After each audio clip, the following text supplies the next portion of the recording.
नियंत्रण रेखा पर थल सेना की मजबूत जवाबी कार्रवाई और नौसेना के हमलों के डर ने पाकिस्तान को झुकने के लिए मजबूर कर दिया। अध्यक्ष महोदय, और पाकिस्तान की हार उनकी एक सामान्य विफलता नहीं थी, बल्कि यह उसके सैन्य बल और मनोबल या दोनों की एक हार थी।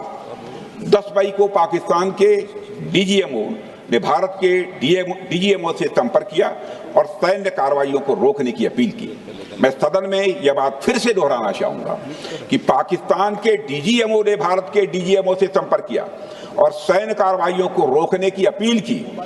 12 मई को दोनों देशों के डीजीएमओ के बीच औपचारिक संवाद हुआ और दोनों पक्षों ने सैन्य कार्रवाइयों पर विराम लगाने का निर्णय लिया। पाकिस्तान ने हार मान ली है अध्यक्ष महोदय, और हॉस्टिलिटी रोकने की कोशिश की। अब रोक दीजिए महाराज। उन्होंने एक कोशिश की, हमारे डीएमओ से बात की, महाराज अब रोक दीजिए, बहुत हो गया।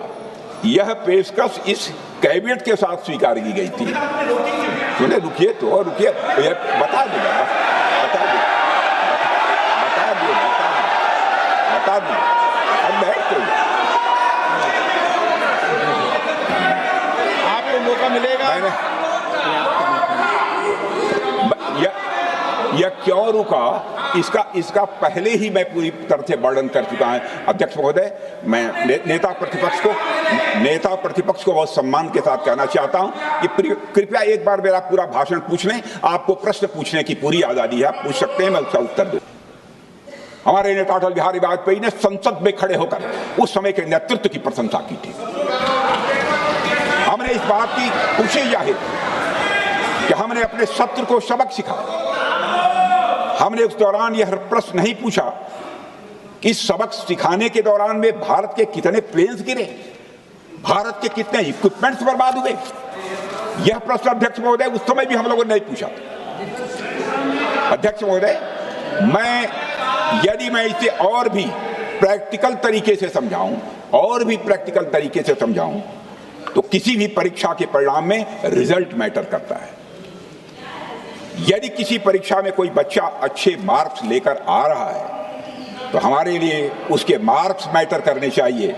हमें इस बात का ध्यान नहीं रखना चाहिए कि एग्जाम के दौरान उसकी पेंसिल टूट गई थी या उसकी पेन खो गई। और इसीलिए इस चर्चा का विशेष मांग ये है कि आज सच्चाई सदन में आनी चाहिए।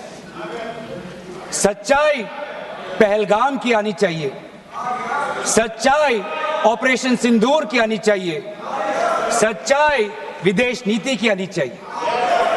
और यही आज हमने सूचना का जो युद्ध की बात हम कर रहे हैं, वो आज हमने आदरणीय राजनाथ सिंह के भाषण में सुना।